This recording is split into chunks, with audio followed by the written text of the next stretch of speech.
कैसे हैं प्यारे बच्चों। आज न्यू चैप्टर आपके सामने है क्वाड्रेटिक इक्वेशन। प्यारे बच्चों, आप क्वाड्रेटिक पॉलिनोमियल ऑलरेडी पढ़े हैं, तो क्या डिफरेंस है क्वाड्रेटिक पॉलिनोमियल में और क्वाड्रेटिक इक्वेशन में। तो चलिए देखते हैं, क्वाड्रेटिक इक्वेशन को डेफिनेशन देखते हैं। आगे सोच अच्छी होनी चाहिए, क्योंकि नज़र का इलाज तो मुमकिन है पर नज़रिए का नहीं। कहा गया कि पॉजिटिव एटीट्यूड से सक्सेस भी ग्रेट सक्सेस आता है, तो हमेशा लाइफ में पॉजिटिव एटीट्यूड प्यारे बच्चों रखना चाहिए। चलिए हम देखते हैं। Brahmagupta gave an formula to solve a quadratic equation of the form. Brahmagupta एक मैथमेटिशियन थे, उन्होंने एक क्वाड्रेटिक इक्वेशन को सॉल्व करने का फॉर्मूला दिया, और क्वाड्रेटिक इक्वेशन का स्टैंडर्ड फॉर्म है ax² plus bx plus c is equal to 0। ये इसका स्टैंडर्ड फॉर्म है, ax² plus bx plus c is equal to 0। इसका मतलब क्या हुआ प्यारे बच्चों, सोचिए। इसमें जहाँ a, b और c ये कांस्टेंट है। कांस्टेंट का मतलब जैसे 2, 4, 5, 3 माने रियल नंबर हो सकता है कांस्टेंट। ये ABC रियल नंबर, रियल में रेशनल भी आ जाएगा, इरेशनल भी आ जाएगा। दूसरा एक चीज़ और देखना है कि a is equal to not 0। अगर a 0 हो जाता है तो 0 इंटू x² ये 0 हो जाएगा, ये टर्म ही खत्म हो जाएगा। तो फिर bx प्लस c बचेगा, तो x का डिग्री कितना हो जाएगा 1, तब ये लीनियर इक्वेशन हो जाएगा, क्वाड्रेटिक नहीं रहेगा। क्वाड्रेटिक पॉलिनोमियल किसे कहते हैं कि क्वाड्रेटिक पॉलिनोमियल में जब वेरिएबल का डिग्री 2 हो, डिग्री का मतलब जो हाईएस्ट पावर हो, तो ये 2 होना जरूरी है। भले b इज इक्वल टू 0 हो सकता है, मान लीजिए ये 0 होगा तो ये टर्म खत्म हो जाए, कोई बात नहीं। जैसे कहीं x² इज इक्वल टू 0 लिखा हो तब भी ये क्वाड्रेटिक इक्वेशन माना जाएगा, लेकिन अगर x इज इक्वल टू 0 हो तो नहीं माना जाएगा, क्योंकि ये होना ज़रूरी है। जैसे एक चीज़ और समझिए,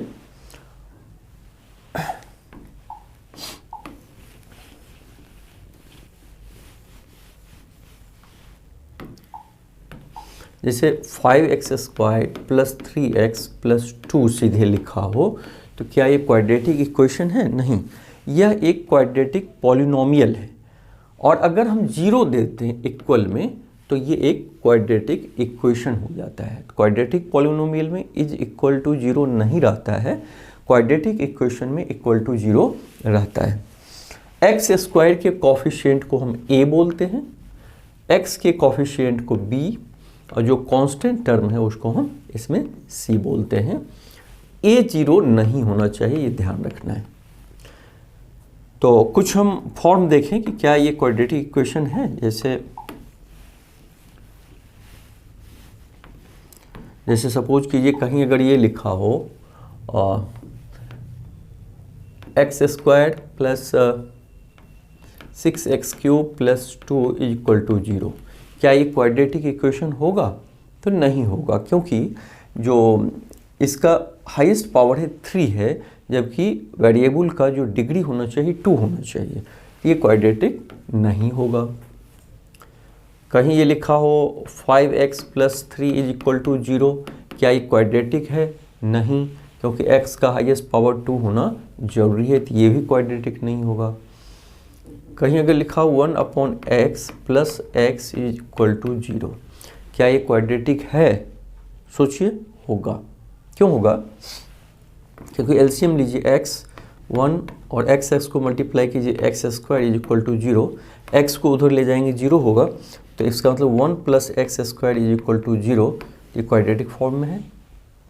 तो अगर क्वाड्रेटिक फॉर्म में नहीं है तब बदलने के बाद भी यदि वो क्वाड्रेटिक फॉर्म में आ जाए तो क्वाड्रेटिक इक्वेशन माना जाएगा। तो इस तरह से हम लोगों ने समझा कि एक quadratic equation in the variable x is an equation of the form ax² plus bx plus c is equal to 0 where abc are real number. 2x² minus 3x plus 1 is a quadratic equation any equation of the form p x, देखिए इसमें समझिए p x क्या है, जहाँ polynomial of x उसके equal to 0 हो। P x का मतलब वो इसके बारे में बोल रहा है 2x² minus 3x plus 1, short में लिख दिया p x. Where p x is a polynomial of degree 2, degree 2 होना जरूरी है, is called a quadratic equation. इसको भी अलग से डिफाइन किया है, any equation of the form of p x is equal to 0 where p x is a polynomial of degree 2। अब पॉलिनोमियल ऑफ डिग्री किसे बोलते हैं, हाईएस्ट पावर अगर 2 है तो ये डिग्री ऑफ 2 पॉलिनोमियल बोला जाता है। तो प्यारे बच्चों, क्वाड्रेटिक का आप समझ गए होंगे कि इस फॉर्म को हम क्वाड्रेटिक इक्वेशन बोलते हैं। इसका स्टैंडर्ड फॉर्म क्या होता है, ax² plus bx plus c is equal to 0। b और c 0 हो सकता है, मतलब केवल अगर कहीं 5x² इज इक्वल टू 0 रहे तो क्वाड्रेटिक होगा, लेकिन अगर ये टर्म नहीं रहे 5x plus 3 is equal to 0 तो वो क्वाड्रेटिक नहीं होगा।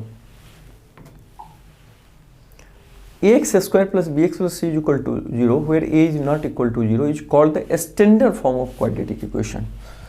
इसको हम क्या बोलते हैं, स्टैंडर्ड फॉर्म। याद रखिए इसका ये स्टैंडर्ड फॉर्म हुआ where a is not equal to 0 is called the standard form of quadratic equation. कह रहा है check whether the following are quadratic equation, क्या ये क्वाड्रेटिक इक्वेशन है। यार सोचिए प्यारे बच्चों, सोच के बताइए। जैसे है x³ minus 4x² minus x plus 1 is equal to x minus 2 का होल क्यूब, क्या क्वाड्रेटिक है। देखने से तो नहीं लग रहा है कि x³ है, कैसे हुआ क्वाड्रेटिक, क्योंकि x का हाईएस्ट पावर 2 होना चाहिए और डिग्री 2 का वो होना चाहिए, लेकिन है ये। इसको दोनों तरफ अगर x³ minus 4x² minus x plus 1, अब देखिए a माइनस बी के क्यूब के फॉर्म में इसको तोड़ेंगे तो x³ माइनस 2 का क्यूब, क्योंकि a माइनस बी का होल क्यूब होता है, इसका formula a³ minus b³ minus 3ab into a minus b, यही होता है। तो x³ माइनस 2³ माइनस 3ab, तो यहाँ x और b की जगह माइनस 2 है, नहीं a³ माइनस b³ और माइनस 3ab, तो x a माइनस b, तो b की जगह 2 है, ठीक, 3ab into a minus b, तो ax है, ये 2 है। तो इसको और थोड़ा सा हम सिंप्लीफाई करेंगे, x³ minus 4x² minus x plus 1 is equal to x³ minus 8 minus 3 2 जा 6x इंटू x माइनस 2। तो देखिए x³ खत्म हो गया, अब x³ का जो टेंशन था वो खत्म हो गया। हमारे पास क्या बचा, 4x² minus x plus 1 is equal to minus 8 और 6x से इसको माइनस करेंगे तो minus 6x² minus 1 plus 12x। अब सबको हम एक जगह अगर कर दें,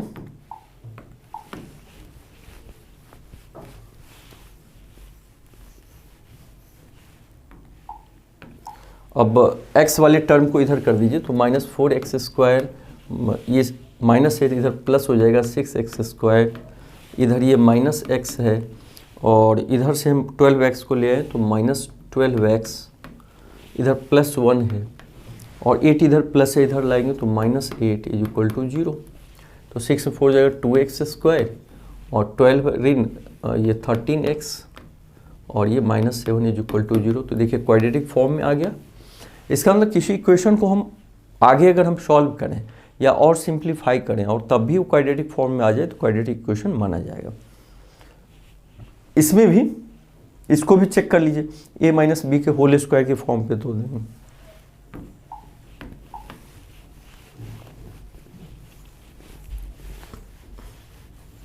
तो b में क्या कह रहा है, x² minus 3x plus 1, x² minus 3x plus 1 और इस साइड है इक्वल में x माइनस 2 का होल स्क्वायर, इसको तोड़िए तो x² माइनस 4x प्लस 4 यानी a माइनस बी का होल स्क्वायर तो a² minus 2ab plus b²।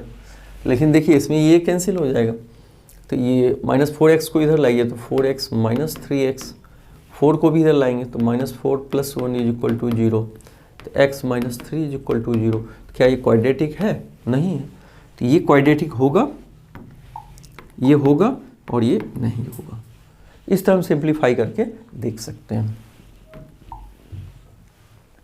कहा represent in the form of quadratic equation.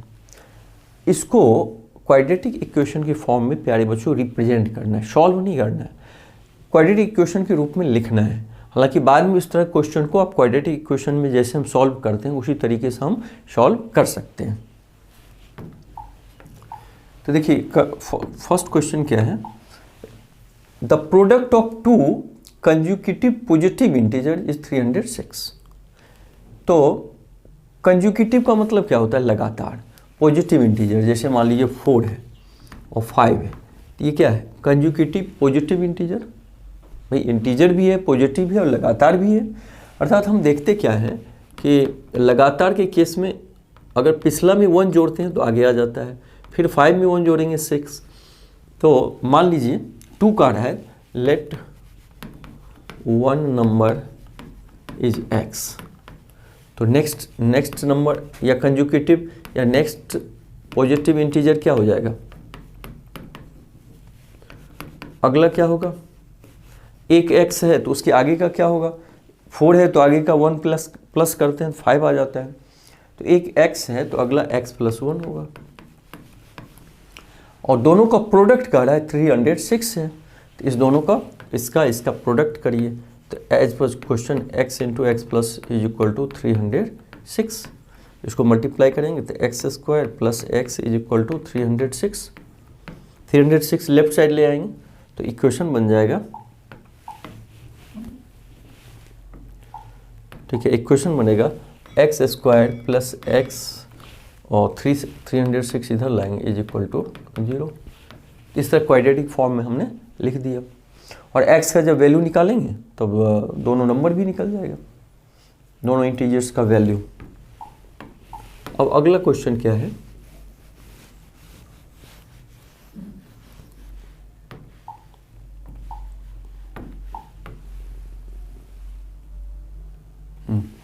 अगला दिया हुआ है, a train travels a distance of 480 kilometre. A train travels a distance of 480 kilometre. मान लीजिए यहाँ से यहाँ तक का डिस्टेंस है 480 किलोमीटर। इस पे ट्रेन क्या कर रही है? ट्रेवल कर रही है एट ए इनफॉर्म स्पीड, एक स्पीड से वो कर रही है। और बाद में भी पूछ रहा है we need to find the speed of the train, तो स्पीड इसका मतलब नहीं दिया है। तो मानिए let the speed of train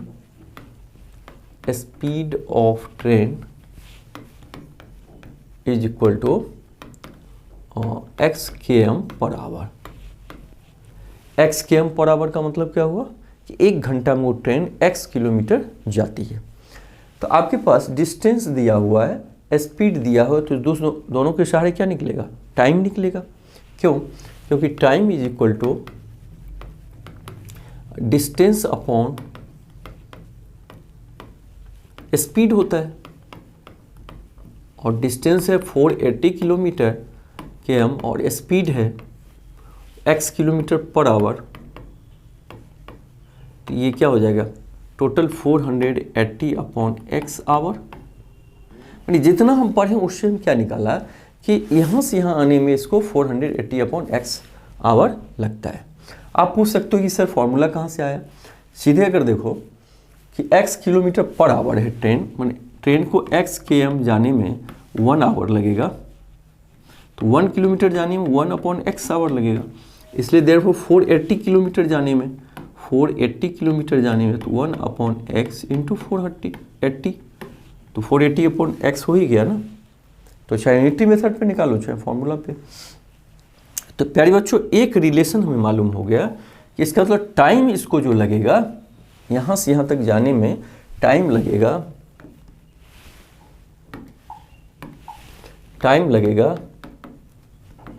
480/x our, इतना लगा है। ठीक है, तो ये चीज़ हमें मालूम हो गया। तो अभी तक 3 चीज़ें प्यारे बच्चों मालूम हुआ, क्या क्या? डिस्टेंस ये कितना है, टाइम कितना लेगा, और इसकी स्पीड क्या है, स्पीड x km/h। जितना पढ़े उसके सारे हमने इतना निकाला, कोई घबराने की जरूरत नहीं, सब पढ़ लिए फिर दिमाग में हौच पौच हो रहा है, नहीं। फिर अगला देखो क्या बोल रहा है, यहाँ तक चैप्टर को आगे पढ़े। If the speed had been 8 km/h less, तो न्यू स्पीड कितना हो जाएगा? पहले से कह रहा है कि 8 km/h कम है इसमें, तो x - 8 km/h पहला स्पीड है x, अब नया स्पीड ये हो जाएगा। Then it would have taken 3 hours more to cover. जब अब न्यू स्पीड आ गया तो अब इस स्पीड से time taken by train in new speed, तो देखिए क्या हो जाएगा। तो टाइम बराबर क्या होता है, डिस्टेंस अपॉन स्पीड, तो डिस्टेंस 480 ही रहेगा, और नया स्पीड लेकिन हो गया x - 8, तो टाइम लगा 8 आवर। नए स्पीड के हिसाब से टाइम कितना लगा, इतना। पुराने स्पीड के हिसाब से कितना, 480 अपॉन x। तो इसमें और इसमें अब क्या रिलेशन, सोचिए आप लोग। कह रहा है कि नए स्पीड जो है then it would have taken 3 hours more to cover the same distance, मतलब पहले से 3 hour ज़्यादा लगता है अब। तो इसका मतलब पहले में 3 अगर जोड़ दें, मतलब 480 upon x plus 3 is equal to 480 upon x - 8, यही इक्वेशन बनेगा।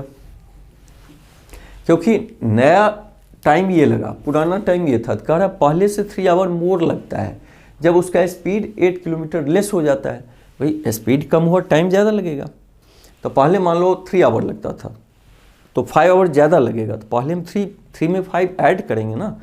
तो पहले लगता था इतना, उसमें 3 hour मोर लगता है, तो उसमें ऐड करेंगे, वही नया होगा।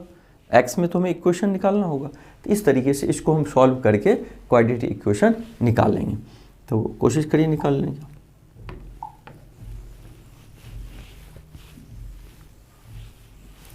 तो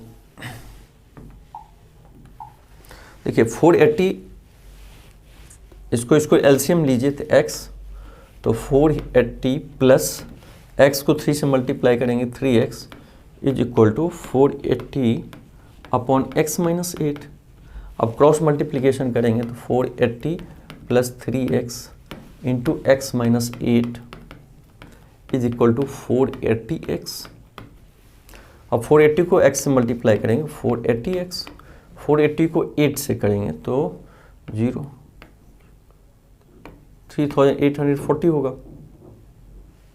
ठीक है, अब 3x को x से करेंगे तो 3x²। अब 3x को -8 से करेंगे तो -24x is equal to 480x। तो 480x कैंसिल हो जाएगा, तो इक्वेशन बचा, इसको 3x² -24x -384 is equal to 0। इस तरह हम क्वाड्रेटिक फॉर्म में लिख दिए। बाद में अगर x का वैल्यू निकालना होता तो आगे हम चल के देखेंगे कि क्वाड्रेटिक इक्वेशन को हम कैसे सॉल्व करते हैं प्यारे बच्चों, तो उस पर आप इसको निकाल सकते हो। तो ठीक है प्यारे बच्चों, मिलके बहुत अच्छा लगा। फिर अगले पार्ट में जल्द ही मिलेंगे। Thank you.